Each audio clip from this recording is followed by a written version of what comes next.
అన్ని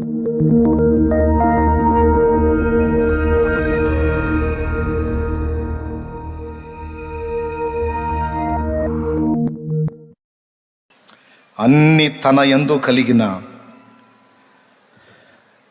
ఒకే ఒక్క దేవుడు మన ప్రభు అయిన యేసుక్రీస్తు. చెప్పండి, మీ బలం ఎవరు?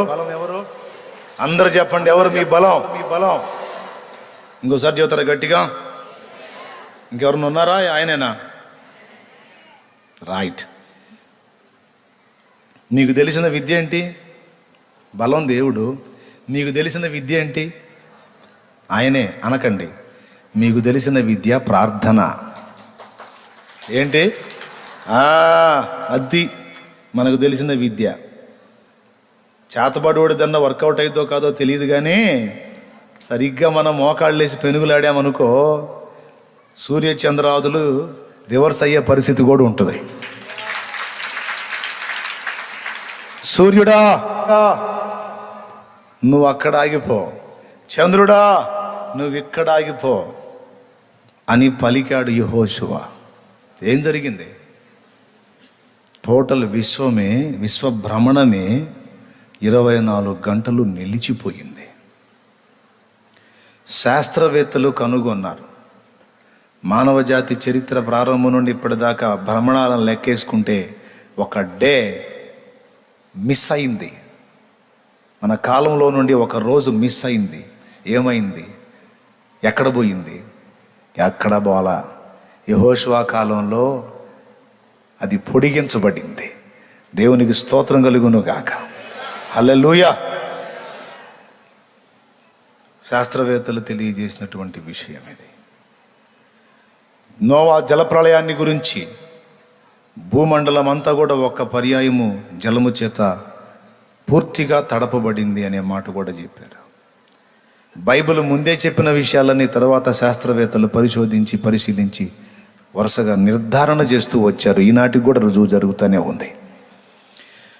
అబద్ధం కాదు గ్రంథం. కాబట్టి నా ప్రియులారా, మనకు బలం ఎవరు అంటే మన దేవుడే. మనకు తెలిసిన విద్య ఏమిటి అంటే ప్రార్థన.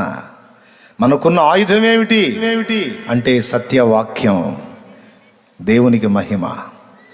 2 అంచులు గల ఖడ్గం సత్యవాక్యం. మనకు ఏదైనా కావచ్చు, ఏ పరిస్థితి అయినా కావచ్చు, ఏ మనుషుని దగ్గర సహాయం వచ్చినా రాకపోయినా మోకాళ్ళుని ఆయన్ని సంధించి ఎన్నో పొందగలిగాం, పొందుతున్నాం, పొందబోతూ ఉన్నాం. పొందలేదా? నేను ఆపత్కాలంలో ఆయనకు మొర్రపెట్టి ఏమీ పొందలేదన్నోళ్ళు ఎవరన్నా చేయెత్తుతారా? ఎన్నో పొందానన్న అన్నోళ్ళు చేయెత్తండి. విస్తారంగా పొందారు. కాబట్టి నా ప్రియ దేవుని బిడ్డలారా, మన బలం ఆయన, మన విద్య ప్రార్థన, మన ఆయుధం ఆయన వాక్యం, మన జ్ఞానం కూడా ఆయనే.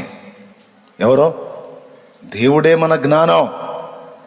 లేకపోతే ఈ అంధకారం నిండిన లోకంలో ఆయన జ్ఞానం మనకి ఇవ్వకపోతే మనం బ్రతుకేడవటం సాధ్యమయ్యే పని కాదు. పవిత్రతను కాపాడుకొని ఆయన నీతిలో నడవటం సాధ్యం కాదో ఆయనే ఇవ్వాలి ఆ జ్ఞానాన్ని కూడా.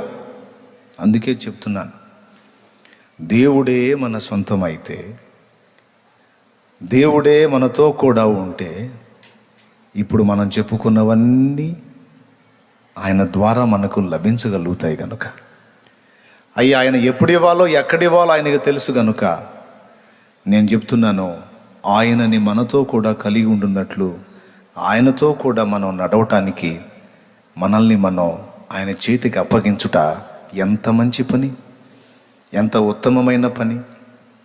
కాబట్టి మీకు అందరికీ చెప్తున్నా, మోకాళ్ళుని అడిగినప్పుడు నువ్వు దేవుడు ఇచ్చేది కాదు, దేవుణ్ణే అడుగు. ఏం ఆశించి ప్రార్థనకి వెళ్తావు అంటే దేవుణ్ణి ఆశించి వెళ్ళు. ఏం ఆశించి ఏకాంతంగా వెళ్తావు అంటే ఆయన సాంగత్యాన్ని, సాహచర్యాన్ని ఆశించి వెళ్ళు.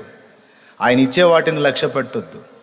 నువ్వు ఇచ్చేయి కాదయ్యా, నువ్వు కావాలి, నీతో నడవాలి, నీతో నిలవాలి, నీతో గడపాలి, నీ పొందు కావాలి. Praise the lord.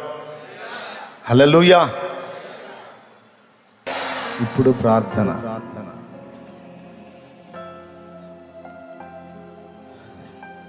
ప్రార్థన చేద్దాం రండి. అయ్యా, నాతో నువ్వు మాట్లాడినందుకు నీకు వందనాలు వందనాలు వందనాలు. ఒక్కసారి మీరందరూ ఇంటికి వెళ్ళి 91వ కీర్తన చదవండి. మహోన్నతుని చాటున నివసించువాడే సర్వశక్తుని నీడను విశ్రమించువాడు. ఆ మాటలు ఎంత అద్భుతంగా ఉంటాయో. ఆయనే నా కొండ, నా కోట, నేను నమ్ముకొను నా సహాయకుడిని, నేను ప్రభువుని గూర్చి చెప్పుచున్నానని అద్భుతంగా మాట్లాడతాడు. అలాంటి దేవుడు నీకు తోడై ఉంటే భయపడతావు? పిరిగితనంతో పిరిగి పంద అంటున్నాడు పరిశుద్ధాత్మ దేవుడు. పిరిగి పందలాగా భయపడతావే? శక్తియు ఇంద్రియ నిగ్రహమును గల ఆత్మనిచ్చాను గాని పిరిగితనం గల ఆత్మనియలేదు నీకు. భయపడతావు? నేను లేనా? నీకు నేను బలం కానా? నా కృప నీకు చాలు, భయపడకు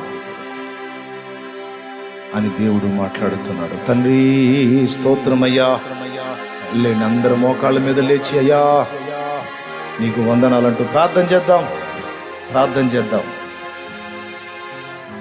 ప్రభువా, నీకు స్తోత్రాలు వందనాలు కృతజ్ఞతలు చెల్లిస్తున్నాం నాయనా. సమయంలో నీ దాసుని మరుగుపరిచి సూటిగా మీరు మాతో మాట్లాడిన విధానాన్ని బట్టి నీకు స్తోత్రాలు నాయనా. అలిసిపోయినైనా బలహీనపడిన మాకు బలరహస్యాన్ని బోధించినందుకై స్తోత్రాలు చెల్లిస్తున్నాము నాయన. నిజమేనైనా మేమైతే బలహీనములు కానీ అయా మేము నమ్మిన నీవు బలవంతుడు నాయన. ఏ కార్యాన్ని చేయగలిగిన వాడువు నీవు మా బలమై ఉన్నందుకు స్తోత్రాలు చెల్లిస్తున్నాము నాయన. నిన్ను మేము నాయన ఆయుధంగా ప్రార్థనను ధరించి నైనా నీ దగ్గర ప్రార్థించినైనా నీ బలాన్ని పొందుకొని ప్రభువా అన్ని విషయాల్లో నిన్ను నైనా మహింపరిచేదానికి సహాయం చేయండి. మా బలమై ఉన్నవాడు నీవు గనుక ఈ మాటలు మేమన్నాడు మర్చిపోకుండా నైనా ప్రతి పరిస్థితుల్లోనూ అది ఎలాంటి స్థితి అయినా ప్రభువా, రోగమైన, వ్యాధైన, పాపమైన నైనా ఎలాంటి పరిస్థితులైనా సరే ప్రభువా నీవే మా బలము గనుక నిన్ను వినియోగించి నైనా ప్రార్థించి గొప్ప కార్యాలు చూచినట్లుగా సహాయం చేయండి. మమ్మల్ని ఎప్పుడు బలహీనపడనివ్వద్దు ప్రభువా. సాతాను రకరకాల మాటల చేత మమ్మల్ని బలహీనపరుస్తాడు. వాని యొద్ద కూడా మేము నిన్ను వాడినైనా విజయం పొందినట్లుగా సహాయం చేయండి. ఎన్నడూ కూడా మర్చిపోకుండా జీవితకాలం అంతనైనా ఈ మాటలనైనా మేము భద్రపరచుకోవడానికి సహాయం చేయండి. నీవు మా కాపరివై ఉన్నావునైనా, నీ యొద్ద మాకు క్షేమం ఉన్నది నాయన. నీ యొద్ద మాకు నాయన అన్ని రకాలుగా నాయన నువ్వు మాకు అందుబాటులో ఉన్నావు కనుక నేను ఎన్నడూ ఎడబాయకుండా కాపరిగా నువ్వు ఉన్నావు. నువ్వు ఎక్కడుంటే అక్కడ మేము ఉండినట్లుగా సహాయం చేసి అయ్యా అనుక్షణం కడ వరకు మీరు మమ్మల్ని చేపట్టి నడిపించమని ప్రార్థన చేస్తున్నాం. మాకు మిత్రుని దాసుని బలపరచండి. ఇంక నువ్వు వాడుకోనండి. నీ కొరకు నాయన గొప్పగా వాడుకున్నట్లుగా సహాయం యేసు నామమున అడుగుచున్నాం తండ్రి, ఆమేన్. పరలోకమందున్న మా తండ్రి, నీ నామం పరిశుద్ధపరచబడును గాక, నీ రాజ్యం మాకు వచ్చును గాక, నీ చిత్తం పరలోకమును నెరవేరుచున్నట్లు భూమి యందును నెరవేరును గాక. మాకు కావలసిన అనుదిన ఆహారము నేడు మాకు దయచేయము. మా పట్ల అపరాధం చేసిన వారిని క్షమించుటకు సుబుద్ధి మాకు ప్రసాదించి మా అపరాధములు నీవు క్షమించు. మమ్మల్ని శోధనలోనికి తేక దుష్టి నుండి, కీడు నుండి తప్పించు. ఎందుచేతననగా రాజ్యము, బలము, మహిమ, శక్తి సర్వం నిరంతరం నీవై ఉన్నావు తండ్రి, ఆమేన్. ఆమేన్. మన తండ్రి అయిన దేవుని ప్రేమ, ఆయన ప్రియ కుమారుడు లోకరక్షకుడైన యేసయ్య శాశ్వత నిత్య కృప, పరిశుద్ధాత్మ దేవుని యొక్క అన్యోన్య నిత్య సహాయ సహవాస సమాధానం సమకూడిన మనకు సకల పరిశుద్ధులకు సార్వత్రిక సంగమంతటికి సమస్త భక్త సమాజమంతటికి సదా తోడే నిత్యత్వంలో చేరు పర్యంతము మనకు బలమై ఉండి నడిపించును గాక. ఆమేన్. హల్లెలూయా, హల్లెలూయా, హల్లెలూయా. ప్రభు స్తోత్రాలు. మీ అందరూ కొందనాలు. దేవుడు మీ చేతను ఉంచబడిన నూనె ఆయన శక్తితో నింపి వినియోగించి ప్రార్థించుట ద్వారా అద్భుత స్వస్థత, అద్భుత విడుదల యేసు నామములో దయచేయును గాక. ఆమేన్.